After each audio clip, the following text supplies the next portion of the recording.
ನಮಸ್ಕಾರ ಕೋಲಾರ. ನಾನು ವೆಂಕಟಾಚಲಪತಿ, ಆಮ್ ಆದ್ಮಿ ಪಕ್ಷದ ಜಿಲ್ಲಾಧ್ಯಕ್ಷ. ಇವತ್ತು ಕೋಲಾರ ಪೊಲೀಸರು ಒಂದು ಒಳ್ಳೆ ಕೆಲಸನ ಮಾಡಿದ್ದಾರೆ. ಏನು ಅಂತಂದರೆ, ಬೆಳಗ್ಗೆ 4 ಗಂಟೆಗೆ ಓಪನ್ ಆಗ್ತಾ ಇರೋಂಥ ಬಾರು, ವೈನ್ ಸ್ಟೋರ್ಸು ಇತ್ಯಾದಿ ಅಂಗಡಿಗಳ ಮೇಲೆ ದಾಳಿ ಮಾಡಿದ್ದಾರೆ. ಇದನ್ನು ಯಾರು ಮಾಡಬೇಕಾಗಿತ್ತು ಅನ್ನೋದು ಜನ ತಿಳ್ಕೋಬೇಕು. ಇದು ಪೊಲೀಸರ ಜವಾಬ್ದಾರಿನ ಅಥವಾ ಅಬಕಾರಿ ಇಲಾಖೆ ಜವಾಬ್ದಾರಿನ? ಇದು 100% ಅಬಕಾರಿ ಇಲಾಖೆಗೆ ಬರುತ್ತೆ. ಅಬಕಾರಿಯವರು ಒಂದು ಟೈಮಿಂಗ್ ಫಿಕ್ಸ್ ಮಾಡಿರ್ತಾರೆ, ತುಂಬ ಸ್ಟ್ರಿಕ್ಟು ಅಂತ ಹೇಳ್ತಾರೆ. ಆದರೆ ಜಿಲ್ಲೆಯಲ್ಲಿ ಆಗ್ತಾ ಇರೋದು ತದ್ವಿರುದ್ಧ. ಅಬಕಾರಿ ಇಲಾಖೆಯವರು ನಿದ್ದೆ ಮಾಡ್ತಿರ್ತಾರೆ ಬೆಳಗ್ಗೆಯಿಂದ ಸಂಜೆ ತನಕ. ಸಂಜೆ ಆಯಿತು ಅಂದರೆ ವಸೂಲಿಗೆ ಹೋಗ್ತಾರೆ. ಪ್ರತಿ ಬಾರು, ವೈನ್ ಸ್ಟೋರು, CL7 ಇವರೆಲ್ಲನೂ ಇವರಿಗೆ ಮಂತ್ಲಿ ಕೊಡಬೇಕು. ಮಂತ್ಲಿ ಕಲೆಕ್ಷನ್ ಮಾಡೋದ್ರಲ್ಲಿ ನಿರತರಾಗಿರ್ತಾರೆ. ಏನು ಬೇಕಾದರೂ ಮಾಡ್ಕೋಬೋದು. ಪೊಲೀಸರಿಗೆ ಏನು ಹಿಡಿದಿದೆ ಇದರಲ್ಲಿ? ದಿನ ಇದನ್ನೇ ಮಾಡೋಕ್ಕೆ ಪೊಲೀಸರ ಕೈಲಿ ಆಗಲ್ಲ.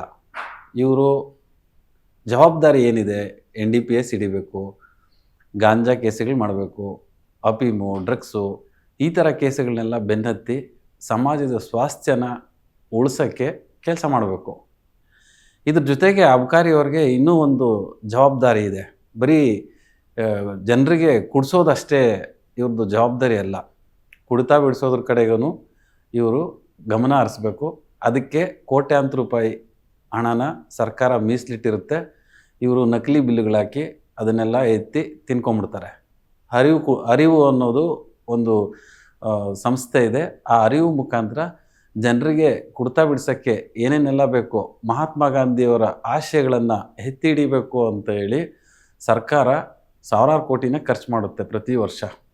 ಈ ಎಲ್ಲ ಸಾರ್ವಜನಿಕರಿಗೆ ಕುಡಿತಾ ಬಿಡಿಸೋದ್ರ ಸಲುವಾಗಿ ಅದಕ್ಕೆ ಏನೇನೆಲ್ಲ ಮಾಡಬೇಕು ಅದನ್ನೆಲ್ಲ ಸರ್ಕಾರ ಮಾಡುತ್ತೆ. ಆದರೆ ನನಗೆ ಗೊತ್ತಿದ್ದ ಹಾಗೆ 100ಕ್ಕೆ 99% ಜನ ನಾವ್ಯಾರೂ ಇಲ್ಲಿ ತನಕ ನೋಡಿಲ್ಲ ಬಿಡಿ. ಅಬಕಾರಿ ಇಲಾಖೆಯವರು ಬಂದು ಕುಡಿಯೋದನ್ನು ಕಡಿಮೆ ಮಾಡಿ ಅಥವಾ ಅದಕ್ಕೆ ಮಾಡಬೇಕಾಗಿರೋಂಥ ಸಾಮಾಜಿಕ ಮತ್ತು ಶೈಕ್ಷಣಿಕ ಕೆಲಸಗಳನ್ನು ಹೇಳಿ, ಜನರಿಗೆ ಹೇಳಿ ಕಾರ್ಯಕ್ರಮಗಳನ್ನು ಮಾಡಿ, ಬೇರೆ ಬೇರೆ ಸಂಘ ಸಂಸ್ಥೆಗಳ ಜೊತೆ ಕೈ ಜೋಡಿಸಿ ಕುಡಿಯೋದನ್ನು ತಡೀಲಿಕ್ಕೆ ಅಥವಾ ಕುಡಿತನ ಬಿಡಿಸ್ಲಿಕ್ಕೆ ಏನೆಲ್ಲ ಅವಕಾಶಗಳಿದೆ, ಸರ್ಕಾರದ ಕಾರ್ಯಕ್ರಮಗಳು, ಕಾರ್ಯ ರೂಪುರೇಷೆಗಳ ಪ್ರಕಾರ ಇವರು ಏನೂ ಮಾಡ್ತಾಯಿಲ್ಲ. ಎಲ್ಲ ಅನುದಾನನ ನುಂಗಿ ನೀರು ಕುಡಿತಾರೆ, ನಕಲಿ ಬಿಲ್ಲುಗಳು ಮಾಡ್ಕೋತಾರೆ. ಆಮೇಲೆ ಇವರು ಇತ್ತೀಚೆಗೆ ಸರ್ಕಾರ ಸುಮಾರು ಗ್ಯಾರಂಟಿಗಳನ್ನು ಕೊಟ್ಟಿದೆ ಜನರಿಗೆ. ಅದ್ರ ಜೊತೆ ಈ ಕುಡಿತನೂ ಗ್ಯಾರಂಟಿ ಮಾಡಿಬಿಟ್ಟಿದ್ದಾರೆ. ಕುಡಿತ ಸರ್ಕಾರ ಕೊಡುವಂಥ ದುಡ್ಡನ್ನು ಜನ ಬೆಳಗ್ಗೆ 5 ಗಂಟೆಗೆ, 6 ಗಂಟೆಗೆ, 4 ಗಂಟೆಗೆ ಬಂದು ಎಣ್ಣೆ ಖರೀದಿ ಮಾಡ್ತಾರೆ. ಯಾವುದೇ ಬಾರು 10 ಅಥವಾ 11 ಗಂಟೆಗೇನೋ ಟೈಮ್ ಫಿಕ್ಸ್ ಮಾಡಿರ್ತಾರೆ. ಮತ್ತೆ 10, 11 ಗಂಟೆಗೆ ಕ್ಲೋಸ್ ಮಾಡಬೇಕು. ಅದು ಕೋಲಾರ ಜಿಲ್ಲೆಯಲ್ಲಿ ನಡೀತಾ ಇಲ್ಲ.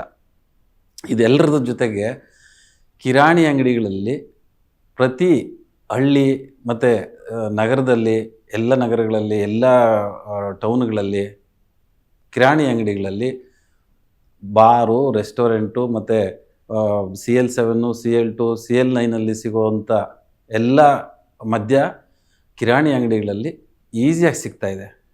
ಆಮೇಲೆ ಕಿರಾಣಿ ಅಂಗಡಿಗಳಲ್ಲಿ ತೊಗೊಳೋದ್ರಿಂದ, ಈಸಿಯಾಗಿ ಸಿಗೋದ್ರಿಂದ ಕುಡಿತದ ಸಂಖ್ಯೆ ಜಾಸ್ತಿ ಆಗುತ್ತೆ.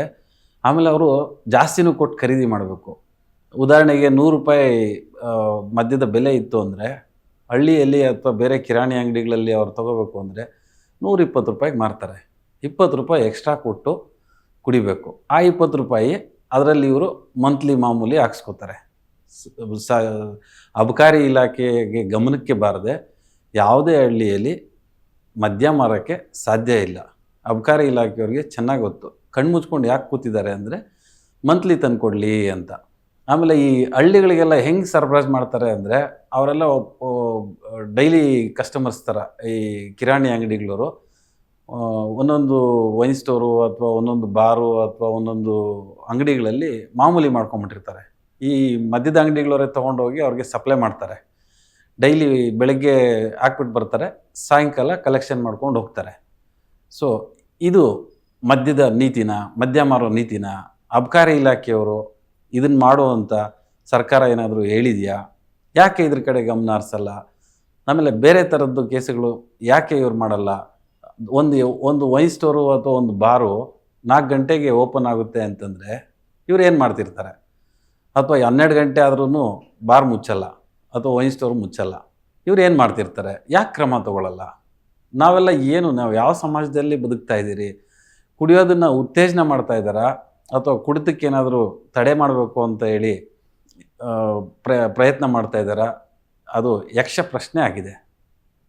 ಉದಾಹರಣೆಗೆ ಏನಕ್ಕೆ ಟೈಮು ಫಿಕ್ಸ್ ಮಾಡಿದ್ದಾರೆ ಸರ್ಕಾರ? ಕುಡಿಯೋದನ್ನು ಕಡಿಮೆ ಮಾಡಲಿ, ಬೆಳಗ್ಗೆ ಮದ್ಯ ಸಿಗದೇ ಇರಲಿ, ಸಾಮಾನ್ಯ ಜನರಿಗೆ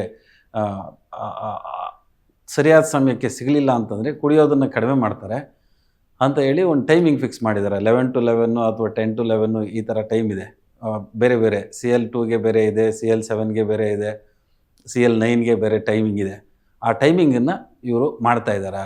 ಆಮೇಲೆ ವೈನ್ ಸ್ಟೋರು ಅಥವಾ MRPಗಳಲ್ಲಿ ಅವ್ರು ಮನಸೋ ಇಚ್ಛೆ ಮಾಡ್ತಾ ಇದ್ದಾರೆ. ಅವ್ರು ಹೇಳಿದ್ದೇ ರೇಟು. ಅವರು ಇಲ್ಲ ಅಂದರೆ ಹೋಗಪ್ಪ ಅಂತಾರೆ. ₹20, ₹30, ₹50 ಜಾಸ್ತಿ ಕೊಟ್ಟು ತೊಗೊಂಡೋಗ್ತಾ ಇದ್ದಾರೆ. ಬಿಲ್ ಕೇಳಿದರೆ ಕೊಡಲ್ಲ. ಆಮೇಲೆ ಇವರು ಬುಕ್ಕು ಏನು ಮೇಂಟೈನ್ ಮಾಡ್ತಾರೆ, ಆ ಬುಕ್ಕಲ್ಲಿ ಮಾತ್ರ ಕರೆಕ್ಟಾಗಿ ಬರೆದಿರ್ತಾರೆ. ಬುಕ್ಕು ಯಾವುದೇ ಅಧಿಕಾರಿ ಬಂದು ಚೆಕ್ ಮಾಡಿದ್ರೂ ಪ್ರತಿದಿನ ಇಟ್ ಈಸ್ ವೆರಿ ಮ್ಯಾಚಿಂಗ್. ಆಗಿದ್ದರೆ ಇದೆಲ್ಲ ಎಲ್ಲಿ ಸಿಗ್ತಾ ಇದೆ? ಹಳ್ಳಿಗೆಲ್ಲ ಎಲ್ಲಿ ಹೋಗ್ತಾ ಇದೆ? ಎಷ್ಟು ಖರೀದಿ ಮಾಡ್ತಾ ಇದೆಯಾ? ನಾವು ಗೋಡೌನ್ಗೆ ಅವರು ಬಿಲ್ ಹಾಕಿದ ತಕ್ಷಣ ಎಷ್ಟು ಬಂದಿದೆ ಅಂತ ಹೇಳಿ ಚೆಕ್ ಮಾಡೋ ಕೆಲಸ ಅಬಕಾರಿ ಇಲಾಖೆಯವ್ರದ್ದು. ಅದನ್ನು ಅವರು ಮಾಡಲ್ಲ. 1 ದಿನ ಅಥವಾ 2 ದಿನ ಆದಮೇಲೆ ಬುಕ್ ರೆಡಿ ಮಾಡ್ತಾರೆ, ಬುಕ್ ಕಳಿಸ್ತಾರೆ. ಬುಕ್ ಬಂದು ನೋಡಿದ್ರೆ ತುಂಬ ಚೆನ್ನಾಗಿ ಒಂದೂ ಸಹ ಮಿಸ್ಟೇಕ್ ಸಿಗಲ್ಲ. ಬಟ್ ಇವರು ಪ್ರತಿದಿನ ವೈನ್ ಸ್ಟೋರ್ಗೆ ಅಥವಾ ಬಾರ್ಗೆ ಹೋಗಿ ಚೆಕ್ ಮಾಡಿದರೆ ಆವಾಗ ಗೊತ್ತಾಗುತ್ತೆ ಏನು ರೀತಿ ನೀತಿಗಳಿದೆ. ಯಾವ ರೀತಿ CL2ಅಲ್ಲಿ ಸೇಲ್ ಮಾಡಬೇಕು, ಯಾವ ರೀತಿ CL9ಅಲ್ಲಿ ಸೇಲ್ ಮಾಡಬೇಕು, ಯಾವ ರೀತಿ CL7ಅಲ್ಲಿ ಸೇಲ್ ಮಾಡಬೇಕು ಅನ್ನೋದು ಅದಕ್ಕೆ ಒಂದು ಸ್ಟ್ರಕ್ಚರ್ ರೆಡಿ ಮಾಡಿದ್ದಾರೆ. ಇಂತಿಂಥದ್ದನ್ನೇ ಮಾರಬೇಕು ಅಂತ.